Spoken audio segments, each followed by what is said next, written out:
What happens when America's sweetheart walks straight into the lion's den, and refuses to flinch? The studio lights inside the View burned hotter than usual that morning. Or maybe it only felt that way. Outside, New York carried its usual restless hum, taxis groaning through intersections, steam rising from subway grates, the city breathing in steel and noise. But inside Studio 57, the air felt thick. Charged. Like the seconds before a summer thunderstorm splits the sky open. The audience filed in with the low buzz of anticipation that always accompanies a major guest. Producers whispered into headsets. Camera operators adjusted focus rings with mechanical precision. The large illuminated logo behind the panel desk glowed in soft pastel hues, deceptively cheerful. Everything looked normal. But something wasn't. Backstage, Dolly Parton stood in front of a tall mirror framed with bright bulbs. Her sequin jacket shimmered like a constellation stitched into fabric. Each tiny crystal caught the light and threw it back in 1,000 directions. Her hair, impossibly high, impossibly perfect, framed her face like a golden halo engineered by decades of confidence and intention. She'd done this hundreds of times. Thousands, maybe. Talk shows. Interviews. Award ceremonies. Politicians. Critics. Skeptics. Nothing new. And yet, there was a stillness in her eyes that morning. A quiet alertness. She adjusted one cuff slowly, deliberately. Across the studio floor, Joy Behar sat at the panel desk flipping through her cue cards. Her lips were pursed. A faint smirk played at the edge of her mouth. She wasn't nervous. She looked ready. The stage manager counted down from 5. The theme music swelled. Applause exploded like a sudden wave crashing into the shore. And then she walked out. Dolly stepped into the lights as if she carried her own son with her.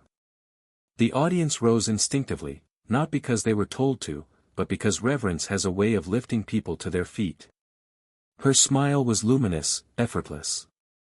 She waved with that familiar warmth that had comforted millions for decades. But as she took her seat, something subtle shifted. Joy leaned forward slightly. Not enough for the casual viewer to notice. Just enough. "Well, Dolly," Joy began, voice syrupy but edged with something metallic underneath. "You've been making music for, what, 50 years now?" The audience chuckled politely. Dolly's smile didn't falter. "Feels like about 2 weeks, honey." More laughter. "Easy. Harmless." Joy tilted her head. "Don't you think it might be time to update the look? The big hair. The sequins. It's all very 1970s, there it was." A tiny ripple passed through the crowd. Not loud. Just a shift in posture. A few exchanged glances.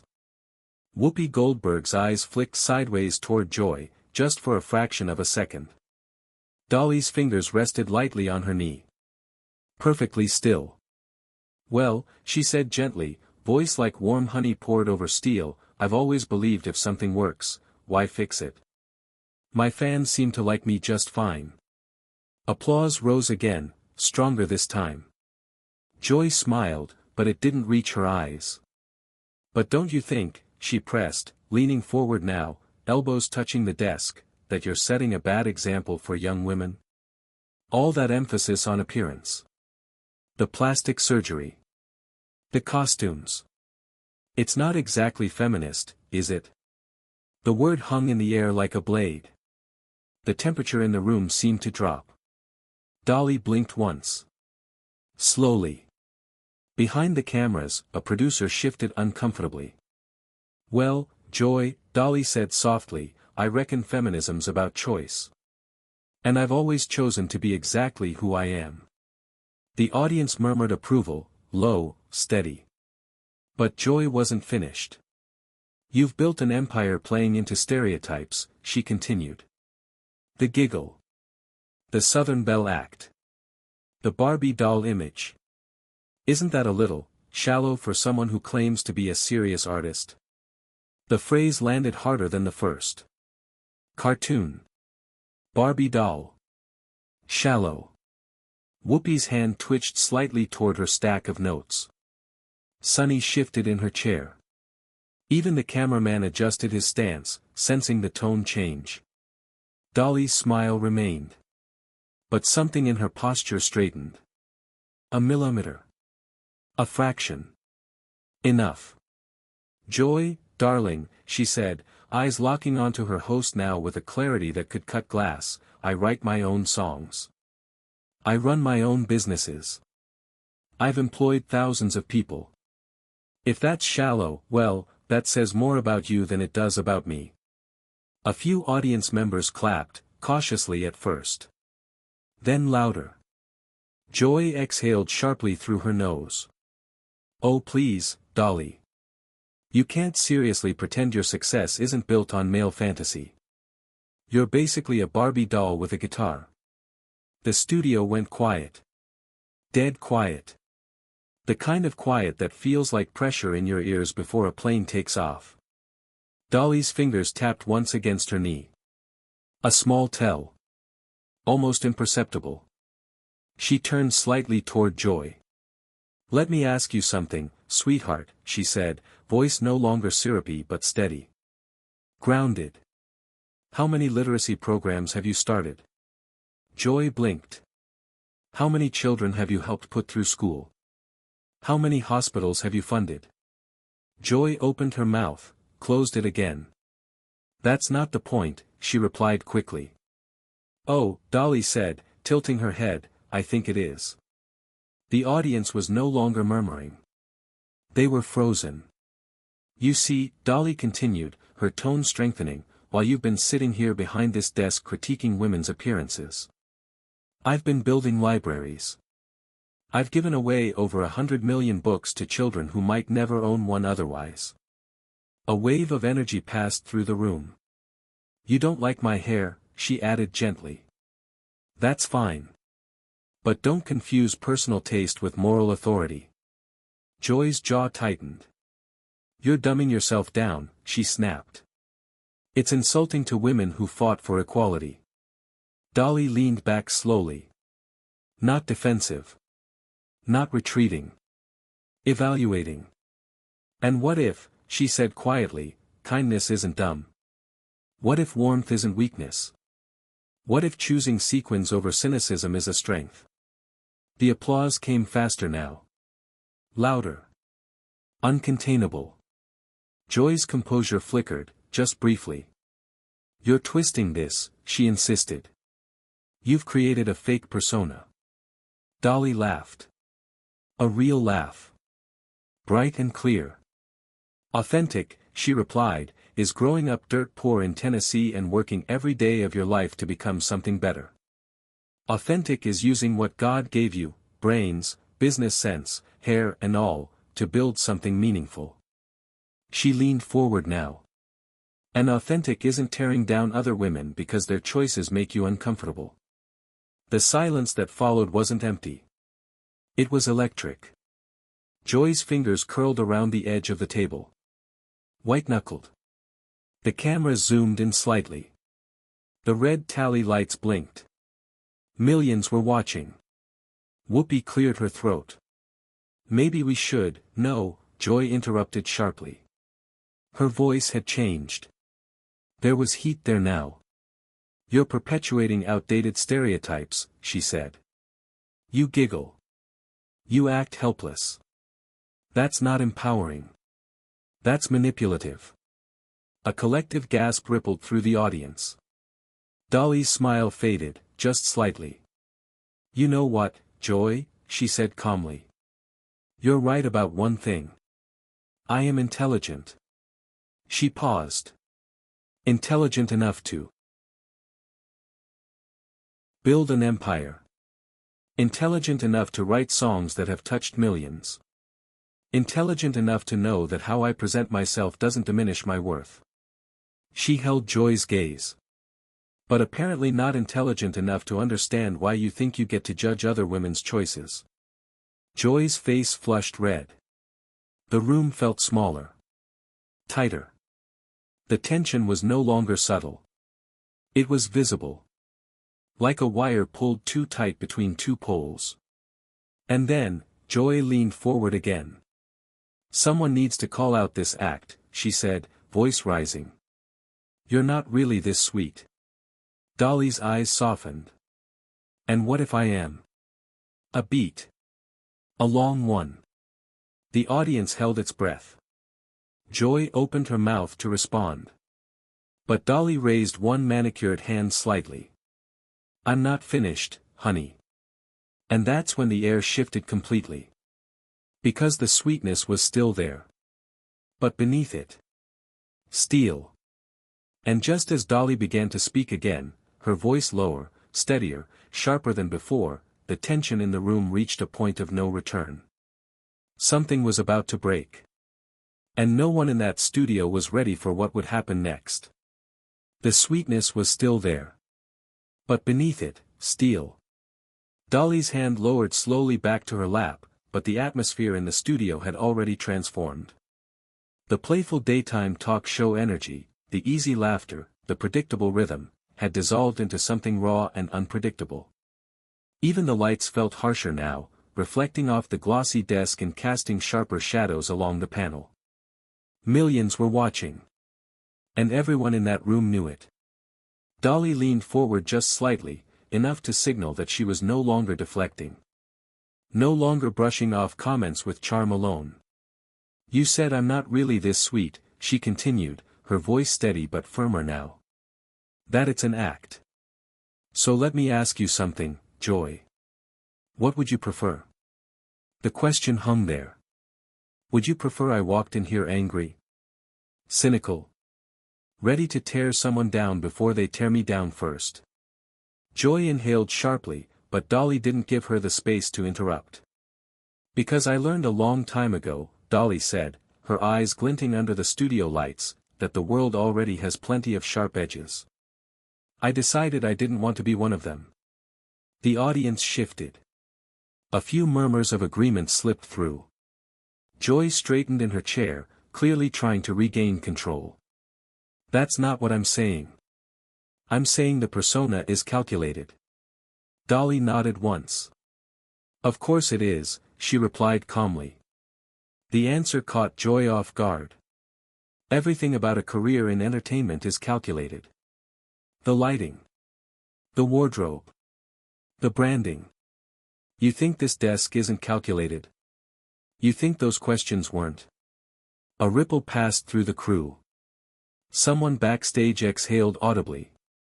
Dolly's tone didn't rise. It didn't need to. "But calculation doesn't mean deception," she continued. "It means intention. I choose kindness. I choose warmth. I choose glitter and big hair and laughter. Because when little girls see me, I want them to know you can be feminine and powerful. You can sparkle and still be strong." Joy shook her head, lips pressed tight. "You're simplifying it. You're reinforcing beauty standards." Dolly tilted her head, almost gently. "No, Joy," she said. "You are." The audience went still again. "You're the one saying there's only one acceptable way to be taken seriously," Dolly continued. "You're saying if a woman wears makeup, she must be shallow. If she teases her hair, she must be fake. If she smiles too much, she must be pretending." She leaned closer. "That sounds like another cage to me." A few audience members began clapping softly. Joy's composure cracked just slightly. "That's not fair. Isn't it?" Dolly asked. The cameras zoomed in tighter now, capturing every flicker of expression. Joy's jaw tightened. A bead of perspiration glistened at her temple under the lights. "You accused me of playing into male fantasies," Dolly said quietly. "Let me tell you something about fantasies. I grew up in a one-room cabin with 11 siblings. There was no fantasy there. There was hunger. There was cold. There was reality." Her voice softened, but it carried further somehow. I built this image from nothing. I turned what people mocked into something they celebrated. They laughed at my hair. So I made it bigger. They criticized my clothes. So I made them brighter. A faint smile returned. You see, when the world tries to reduce you to a joke, sometimes the smartest thing you can do is own the punchline. The audience erupted, louder now, more confident in their support. Joy blinked rapidly, trying to interrupt the momentum. But don't you see, Joy insisted, her voice thinning slightly, young women might think they have to look like that to succeed. Dolly didn't hesitate. Only if someone tells them that's the only way. Silence. I've never told anyone to look like me, Dolly continued. I tell them to look like themselves. I just happen to like rhinestones. A wave of laughter broke the tension, but it wasn't dismissive. It was relieved. Grateful. Joy's fingers drummed against the table, faster now. The rhythm of someone losing ground. You're dodging the core issue, Joy said sharply. This fake humility. The giggle. The "ah shucks" attitude. It's manipulative. The word hit harder than the rest. Manipulative. The audience reacted audibly this time, a sharp intake of breath spreading like wind through leaves. Dolly's smile faded completely now. Her back straightened. Her hands folded neatly in her lap. And when she spoke, her voice carried no sweetness at all, only clarity. Manipulative, she repeated softly. That's a strong word. Joy held her gaze, but there was something uncertain there now. Something flickering. You know what's manipulative? Dolly continued. Inviting someone on your show under the pretense of discussing their work, and then spending the entire segment attacking their character. A murmur rippled across the audience. You want to talk about honesty? Dolly asked. Let's be honest. Her eyes locked onto Joy's. You don't like me. The bluntness of it stunned the room. Joy opened her mouth. You don't like what I represent, Dolly pressed on. And that's okay. You don't have to. But don't dress it up as concern for young women. Just say it.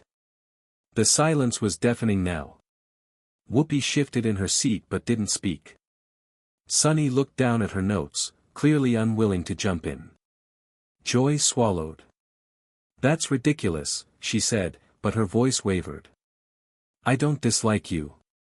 Dolly nodded slowly. Then why, she asked gently, have you attacked my appearance in every question? Another beat. Joy hesitated. You called me a cartoon. A Barbie doll. You said I built my career on male fantasy. You said I was fake. If you don't dislike me, what exactly do you call that? The cameras caught Joy's face tightening. The audience waited. Joy shifted tactics. You're twisting this into something personal. Dolly shook her head slightly. No, Joy. You made it personal. The words landed heavy. And the irony, Dolly continued, voice steady and unwavering, is that you think you're defending women. But what you're really doing is telling them there's only one right way to be strong. She gestured subtly to herself. I chose a different way. Joy's pride flared. You think glitter is strength? Dolly's eyes flashed. I think survival is strength. That one hit hard. The room felt smaller again, air thinner. I survived poverty, Dolly said. I survived an industry that told me I was too country, too blonde, too loud. I survived people who underestimated me because of how I looked. She leaned in. And I thrived anyway. The applause this time was thunderous. Joy's composure fractured visibly. Her shoulders stiffened, chin lifting defensively. You're playing to the audience, she accused. Dolly smiled faintly. No, honey. I'm speaking to them. Another shift in energy. The audience was no longer neutral observers. They were participants now. Invested. Joy's hand gripped the edge of the desk again. You think you're above criticism, she snapped. Dolly shook her head calmly. I welcome criticism. About my music. About my business decisions. About policy. But criticizing a woman's appearance under the banner of feminism? She let the sentence trail off deliberately. That's not critique, she finished. That's contempt. The word lingered. Contempt. Joy stood abruptly. The chair legs scraped against the studio floor, the sound jarring in the quiet. I'm not going to sit here and be lectured, Joy said, voice trembling now, not with authority, but with emotion. The audience gasped. Dolly didn't move. You're the one with the platform, Dolly said gently. If this feels like a lecture, maybe it's because you weren't expecting someone to answer back. Joy's face flushed deeper red. This is an ambush, she shot back. Dolly's eyebrows lifted slightly. An ambush, she repeated softly. You invited me. A few scattered laughs broke through. Joy looked around the table, searching for backup. None came. Even Whoopi remained silent now, observing carefully. Joy's breathing quickened. The cameras captured every flicker of frustration, every crack in composure. Dolly remained perfectly still. Grounded. Unshaken. And that contrast, the calm against the chaos, made everything sharper. Joy ripped off her earpiece halfway, then hesitated. Pride battled with instinct. You know what? She said finally. I'm done. The audience inhaled collectively.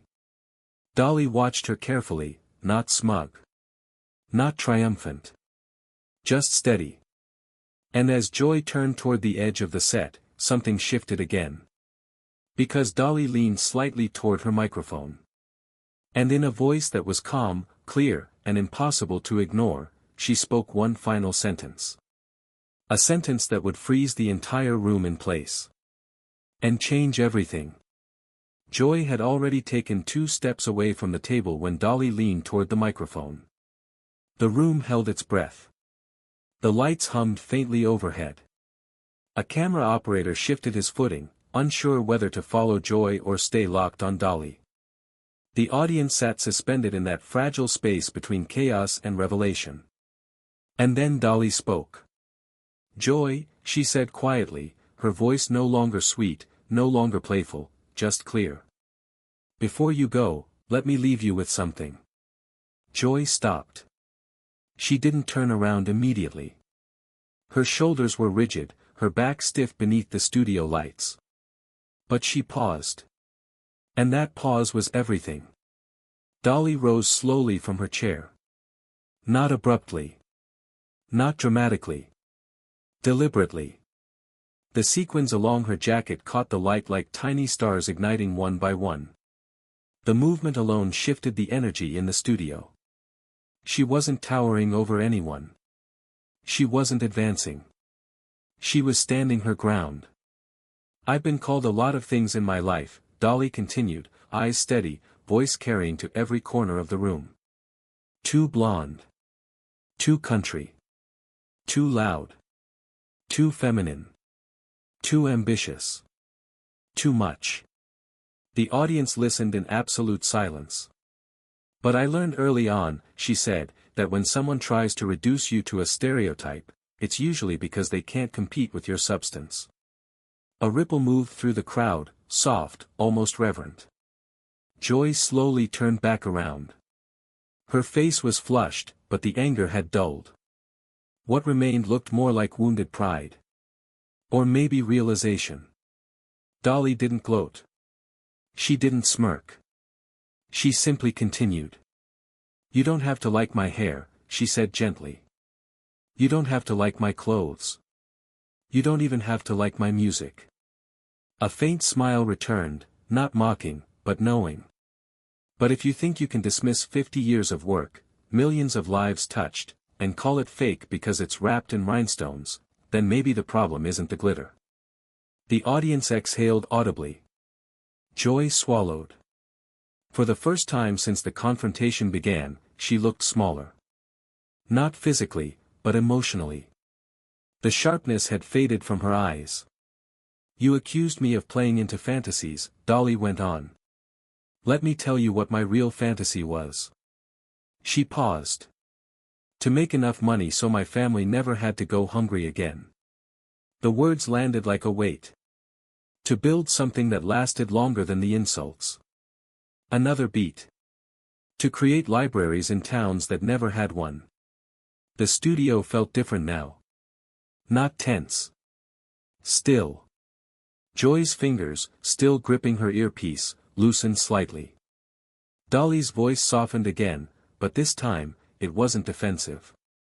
It was reflective. "I didn't build my life on being pretty," she said. "I built it on being persistent. I built it on writing songs at kitchen tables and touring in broken buses and smiling through doors that were slammed in my face." She looked directly at Joy. "And if I chose to smile while I did it, that doesn't make me weak." The audience erupted, not in loud applause this time, but in something deeper. A rising wave of respect. Some people stood. Others simply nodded, eyes bright. Joy glanced at the audience. And for a fleeting second, she seemed to understand. This wasn't about winning. It wasn't about scoring points. It was about presence. Whoopi cleared her throat softly, sensing the emotional shift. "Dolly," she began carefully, "I think what we're seeing here is two very different perspectives." Dolly nodded graciously. "There's room for that," she replied. Joy stepped slowly back toward the table. Not fully sitting down. But closer. The cameras followed her cautiously. "I never meant to attack you personally," Joy said, her voice lower now. "Not defensive. Not fiery. Just tired." Dolly met her gaze without hostility. "I believe that," she said gently. "But intention doesn't erase impact." Another silence. Joy inhaled deeply. For the first time all morning, she didn't look combative. She looked thoughtful. The studio air no longer crackled with confrontation. It carried something else now, the quiet aftermath of a storm. "I push hard," Joy admitted finally. "Sometimes maybe too hard." Dolly smiled faintly. "And sometimes I sparkle too bright," she replied lightly. "But I reckon the world needs a little brightness." A soft wave of laughter rippled through the audience, easing the last fragments of tension. Joy hesitated. Then, slowly, she sat back down. Not defeated. Not victorious. Just grounded. The shift was subtle but powerful. The walk-off had almost happened. The explosion had nearly detonated. But instead, there had been something rarer. Restraint. Growth. The cameras widened their shot, capturing the full table now, the co-hosts visibly calmer, the audience leaning forward with renewed focus. Whoopi nodded once, almost imperceptibly, as if acknowledging that something significant had just unfolded live in front of millions. Dolly adjusted her jacket and took her seat again, the sequins settling softly under the studio lights. "Now," she said warmly, as though they were pivoting to a casual conversation over coffee, "I believe we were supposed to talk about music." The audience laughed, genuine this time. Joy let out a breath she hadn't realized she was holding.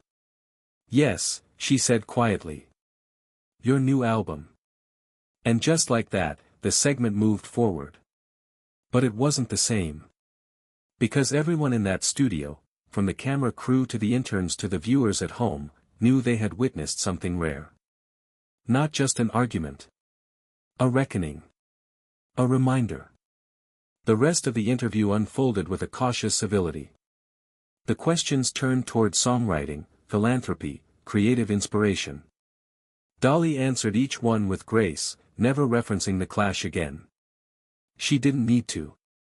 The moment had already cemented itself. When the segment finally ended and the applause filled the room once more, it felt different than at the beginning. Not louder. Deeper. As the cameras cut to commercial, Dolly stood and gave Joy a small nod, not triumphant, not dismissive. Simply respectful. Joy returned it. And in that silent exchange was something no headline could capture. Strength doesn't always shout. Sometimes it stands still. Later, clips of the confrontation would circulate online. Comment sections would explode. Opinions would divide. Some would say Joy pushed too far. Others would argue tough questions are necessary. But nearly everyone would agree on one thing. Dolly Parton never raised her voice. She never insulted. She never stormed off. She stood her ground. And sometimes, that's louder than any walk-off ever could be. Because in a world addicted to outrage, grace is disruptive. Confidence is unsettling. And composure under fire? That's unforgettable. So what did you think? Did Dolly handle the confrontation perfectly?